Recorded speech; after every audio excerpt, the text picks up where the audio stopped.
অনেকগুলো প্রশ্ন গত পরশুদিন রেজাল্ট প্রকাশিত হওয়ার পরে এসেছে। তো গতকাল দুঃখিত, কিছু সমস্যার জন্য আমি ভিডিও দিতে পারিনি। চেষ্টা করব আজকে এই ভিডিওর মাধ্যমে সমস্ত রকম কোয়ারি আপনাদের মেটানোর।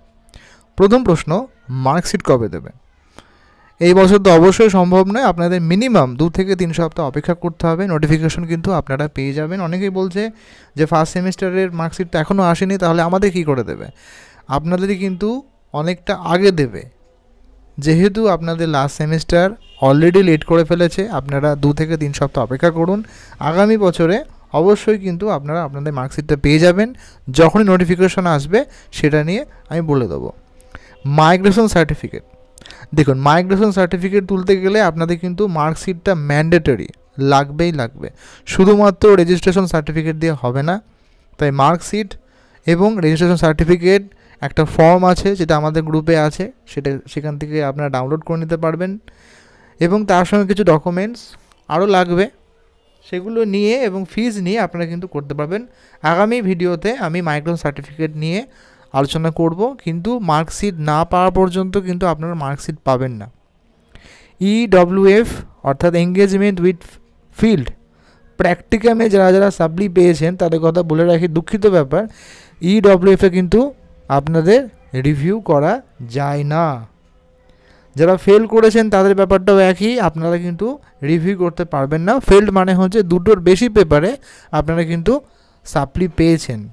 তাই অবশ্যই কিন্তু আগামী যখন পরীক্ষা হবে সেশনে বা আগামী সেমিস্টারে আপনাদের অপেক্ষা করতে হবে এবং সেটাকে ক্লিয়ার করতে হবে।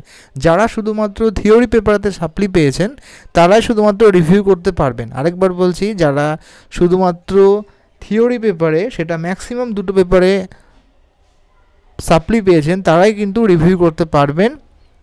যদি কারো লেখা থাকে আপনাদের মধ্যে যে প্রিভিয়াস সেমিস্টার নট ক্লিয়ার, সেক্ষেত্রেও কিন্তু আপনারা রিভিউ করতে পারবেন না, কারণ বোঝাই যাচ্ছে যে আপনারা 2টির বেশি পেপারে হয়তো 2টি আপনারা সাপ্লি পেয়েছেন। তাই অপেক্ষা করতে হবে। পার্সেন্টেজ অনেকে প্রশ্ন করছেন, যেটা দেওয়া আছে রেজাল্টে সেটা কি ওভারঅল নাকি 4th সেমিস্টারে? তো নিশ্চিত থাকুন, এটা কিন্তু ওভারঅল পার্সেন্টেজ। এটা শুধুমাত্র 4th সেমিস্টারে নয়, এটা কিন্তু ওভারঅল পার্সেন্টেজ নিয়ে আপনাদের কিন্তু করতে হবে।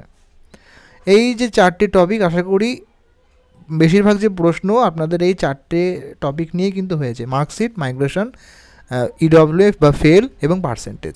যদি এই বিষয় ছাড়াও আমি কিছু মিস করে গেলাম তাহলে অবশ্যই জানাবেন, সেটা নিয়েও কিন্তু আমি আপনাদের প্রবলেম সলভ করার চেষ্টা করব। আর যদি মনে করেন যে না আরও কিছু প্রয়োজন, তাহলে অবশ্যই বলবেন। আমি চাইবো যে কোনো একটা সময় একটু, আমাদের এখানে ইন্টারনেটের পরিষেবাটা একটু দুর্বল নেটওয়ার্কের, একটা লাইভ করে আপনাদের সরাসরি প্রশ্ন মানে উত্তরগুলো দেওয়ার চেষ্টা করব। যদি আপনাদের প্রয়োজন মনে হয় অবশ্যই জানাবেন, আমি নিশ্চয়ই ব্যবস্থা করে দেবো।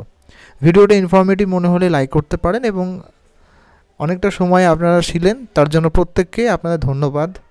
আশা করি আপনারা পাশে রইবেন এবং আমাদের উৎসাহ আরও দেবেন। ভালো থাকবেন, আপনাদের ফিউচার ভালো হোক। All the best.